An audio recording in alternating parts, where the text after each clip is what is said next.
Pak? Alhamdulillah. Oke teman-teman, Assalamualaikum warahmatullahi wabarakatuh. Waalaikumsalam. Perkenalkan, nama saya Muhammad Ridwan Hasan. Saya di sini sebagai MC tentang ngobrol santai dengan narasumber saya, Pak Suprono Wahyu Jatmiko, SEMM. Karena sudah memasuki bulan Rajab, sebentar lagi akan ada momen spesial umat Islam, yaitu Isra Mi'raj, Pak. Iya, betul. Pendapat Bapak mengenai Isra Mi'raj seperti apa? Jadi kalau sebenarnya bukan pendapatnya seperti apa Isra Mi'rajnya, tetapi apa yang bisa kita ambil hikmahnya dari sebuah Isra Mi'raj. Jadi kan Isra Mi'raj itu yang pertama kalau dari suratnya, yang di surat Al-Isra ayat 1, di situ isi yang pertama yang terkandung di situ adalah untuk menunjukkan bukti kenabiannya Rasulullah, yaitu dengan Allah itu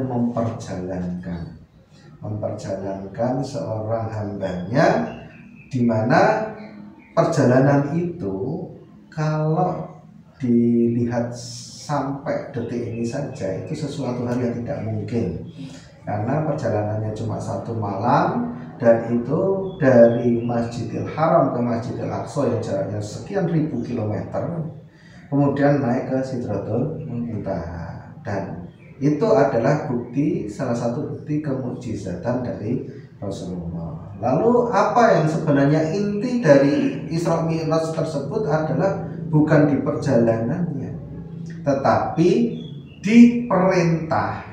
Nah, perintah yaitu ketika Rasulullah itu sudah bertemu dengan Allah, itu ada perintah. Apa perintahnya langsung itu? Perintahnya adalah untuk mendirikan sholat. Ya, bukan mengerjakan sholat, tetapi mendirikan sholat. Nah, ini inti dari Isra Mi'raj itu di situ. Jadi tugas Rasulullah itu kan sebenarnya adalah untuk memperbaiki akhlak manusia. Nah, bagaimana caranya akhlak manusia itu bisa bagus? Yaitu ketika dia itu mendirikan sholat. Arti mendirikan sholat itu beda sama mengerjakan. Kalau mengerjakan itu sudah selesai, misalkan adzan subuh sudah sholat sudah, ya, kemudian zuhur sudah sholat sudah. Tetapi yang namanya mendirikan sholat itu semua yang kita kerjakan ketika pas jam sholat sampai di luar sholat itu semuanya sholat. Yaitu kita harus tahu, makanya kita harus tahu apa yang kita baca pada saat sholat.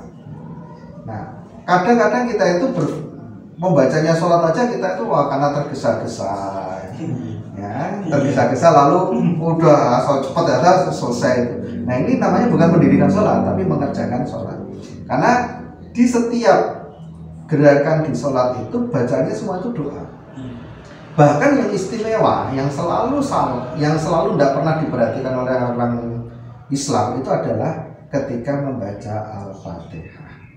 Karena di sini, di dalam bacaan Al-Fatihah ini sebenarnya itu kita itu berdialog langsung. Kalau seandainya Allah itu memberikan kesempatan untuk kita seperti Nabiullah Musa bisa mendengar, itu nanti kita bisa mendengar bahwa sebenarnya itu pada saat kita membaca Al-Fatihah itu Allah langsung menjawab apa yang kita bacakan.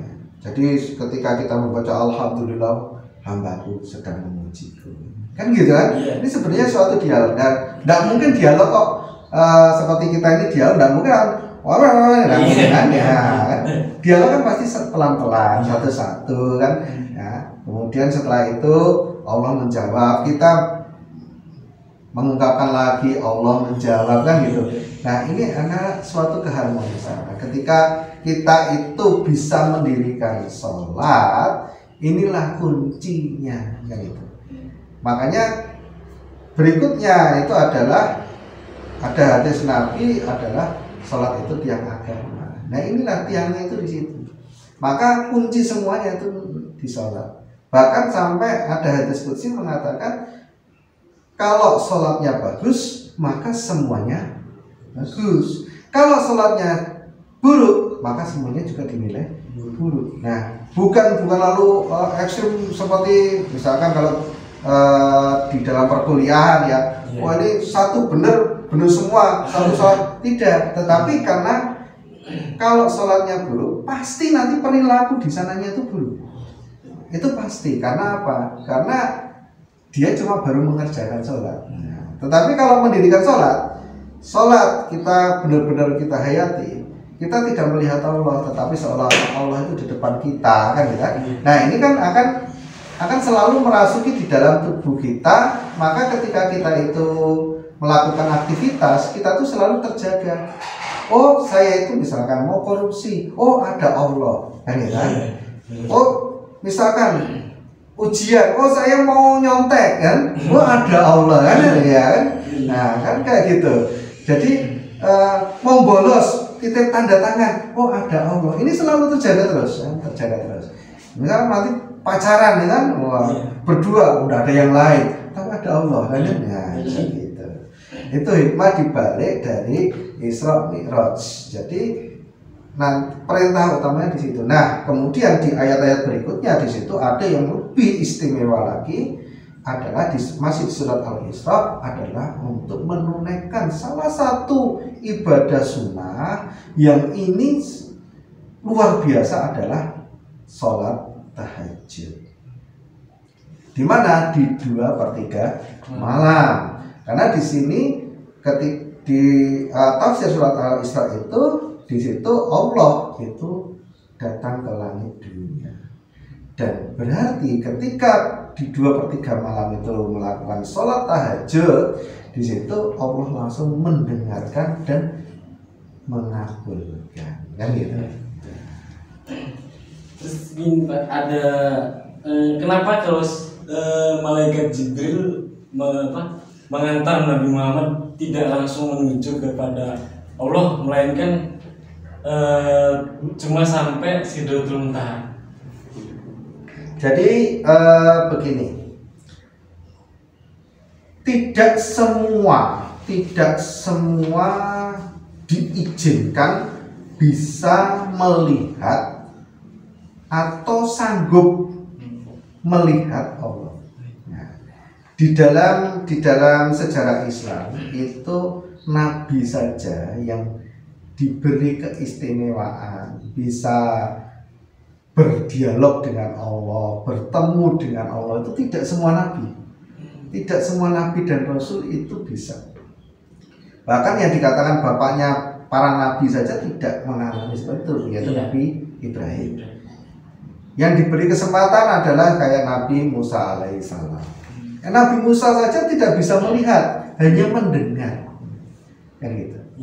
Yang bisa melihat dan mendengar itu yang pertama Nabi Adam alaihissalam, kan gitu. Nah, salah berikutnya adalah Nabiullah Muhammad SAW. Nah, kenapa kok hanya sampai Sidratul Muntaha? Berikutnya yang kesana itu cuma Rasul sendiri. Karena dulu ketika di zamannya Nabi Musa aja, Nabi Musa ketika ingin melihat Allah itu ditunjukkan Bukit Sinai, kan itu. Baru cahayanya saja itu bukit itu meledak. Baru cahaya aja.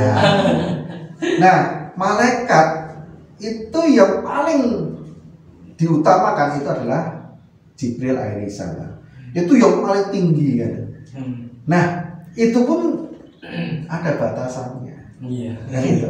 Setelah itu Rasul sendiri yang menghadap ke Allah Subhanahu wa taala.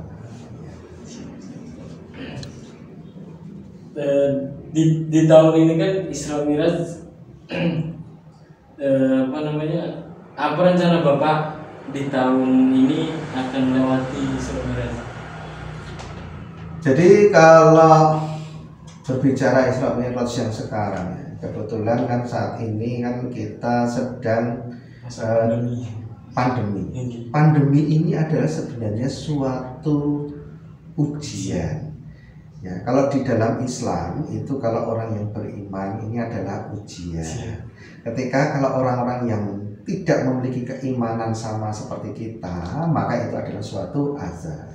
Nah, Rasulullah itu mengajarkan kepada umatnya, kepada pengikut-pengikutnya, itu kita itu menganggap ini adalah suatu azab.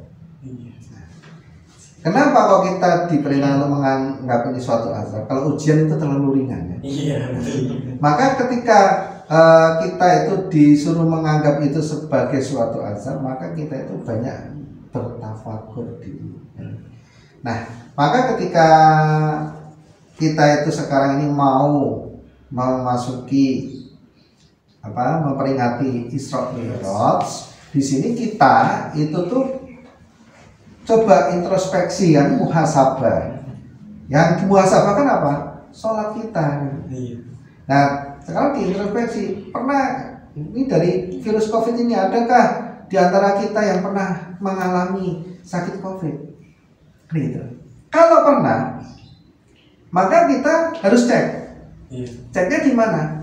Nggak usah kita lalu mau ngatakan, oh ini saya kena COVID gara-gara datang ke sana, gara-gara ketemu kamu, tidak usah. Tinggal kita lihat. Nah, kalau Isra Mi'raj berarti di sini yang dilihat apa? Sholat. Kira-kira sholat saya bagaimana? Subuh sampai Isya, ada tidak yang terlewat? Oh, tidak ada. Kalau misalkan tidak ada tidak yang misalkan sholat subuh itu kan sebenarnya 4:30, itu sampai suruh itu sekitar jam 5:30 lebih 10 menit. Nah, subuhnya jam berapa? Kan gitu kan? Nah, alhamdulillah jam 6 ya kan? Nah, ini kan berarti ini sholat, tetapi ini belum mendirikan sholat. Nah, ketika ada COVID seperti ini dan masuk momen Isra Mi'raj, maka kita lalu muhasabah, oh berarti saya kalau misalkan kemarin sudah kena, oh saya kemarin kena gara-gara sholat saya seperti ini, maka sekarang berupaya untuk sholatnya adalah tepat waktu. Kan gitu. Kalau seandainya belum kena, bagaimana cara memfilternya kan? Jangan lalu malah, mohon maaf, sekarang ini yang terjadi adalah malah menjauhi masjid. Jangan. Gara-gara corona jauhi masjid, takut nanti kalau ke masjid kena corona. Allah itu sudah menjamin bahwa yang di masjid itu adalah tamu Allah. Tidak mungkin Allah itu menyia-nyiakan tamunya. Nah, makanya ketika ada seperti ini, kita malah semakin mendekatkan diri kepada Allah dengan mana? Sholat berjamaah di masjid. Jangan malah masjidnya di lockdown. Nah, ini malah terbalik kan? Malah terbalik. Masjidnya di lockdown, mal-mal malah dibuka. Nah, ini malah yakin itu malah sumber penularan yang luar biasa. Pas Rasulullah berjalan, kendaraan apa yang Rasulullah pakai saat di perjalanan? Apa ayo? Saya juga belum. Jadi itu sebenarnya kalau dikatakan kendaraan, yaitu memang kendaraan, tapi kalau dikatakan bukan kendaraan itu memang bukan ya, karena itu sebenarnya makhluk Allah yang namanya buruk. Nah, buruk itu kalau dari tafsirnya itu bentuknya seperti kuda. Makanya kan kalau di film-film kartun itu ada yang kuda yang punya sayap gitu kan. Nah, kuda yang punya sayap, lalu ada itu namanya kayak istilahnya kuda ya kan? Pegasus sama apa itu. Nah, itu tuh sebenarnya itu terinspirasi dari kendaraan yang dipakai oleh Rasulullah ketika Isra dan Mi'raj.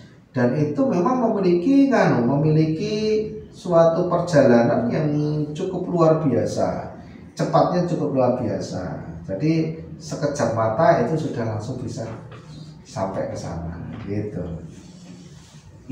Boleh saya minta sedikit pesannya dari Bapak mengenai memperingati hari Isra Mi'raj? Jadi pesan saya itu untuk memperingati Isra Mi'raj di sini karena kita sekarang juga sedang pandemi. Iya. Maka di sini yang perlu diperhatikan bukan kayak kita itu ke arah euforianya, Iya. bukan ke arah kita itu melakukan suatu perayaan yang seperti lah kalau kita merayakan ulang tahun, bukan. Tetapi kita itu ketika sekarang ini sedang pandemi, maka kita itu mengambilnya itu dari muhasabah dari Isra Mi'raj tersebut kan ya. Ya, jadi ini ada momen Isra Mi'raj. Benar, ini ada perintahnya apa? Perintahnya adalah sholat. Maka kita harus introspeksi sholat kita. Kita apakah sudah benar sholat kita? Kalau misalkan sudah benar, kita tingkatkan lagi. Nanti tingkatan yang paling tinggi sebuah sholat adalah yang dahulu pernah dilakukan oleh para sahabat. Ya, banyak sekali para sahabat yang misalnya terkena panah, dia minta dicabut ketika pas sholat. Kan itu. Nah, kenapa? Karena begitu khusyuknya ketika sholat. Nah, ciri khas khusyuk adalah ketika sholat kita itu sama sekali bisa tidak memperhatikan sekitar kita. Karena apa? Terlalu asik. Ya sama seperti kalau misalkan kita membaca, misalkan ini menonton gadget gitu aja ya. Ini kalau kita asik itu sampai kita itu nggak sadar waktu. Itulah sholat. Maka kalau nanti sholat yang tertinggi itu misalkan contoh Rasulullah dulu itu tahajud itu dari 2/3 malam sampai menjelang subuh. Kenapa kok seperti itu? Karena asyik. Ya toh? Asyik. Kalau sudah asyik itu sudah tidak bisa diganggu. Maka tidak terasa tiba-tiba Bilal bin Rabah sudah adzan. Oh berarti 10 menit lagi sudah memasuki subuh kan ya? Itulah Rasulullah. Makanya kalau kita itu nanti Isra Mi'raj ini kita bermuhasabah, kita perbaiki sholat kita, dan sholat kita itu nanti bisa khusyuk, maka di situ nanti kita akan bisa merasakan nikmatnya sholat. Apalagi setelah Rajab masuk Sya'ban, Ramadan. Nah, ini kan suatu momen untuk peningkatan, dan ini termasuk bulan-bulan yang haram, kan ya? Banyak Pak atas diskusi santai pada hari ini. Sama-sama. Semoga ada hikmah yang bisa kita ambil. Amin. Dan juga bermanfaat bagi teman-teman semua. Dan kita tutup diskusi santai pada hari ini. Semoga bermanfaat.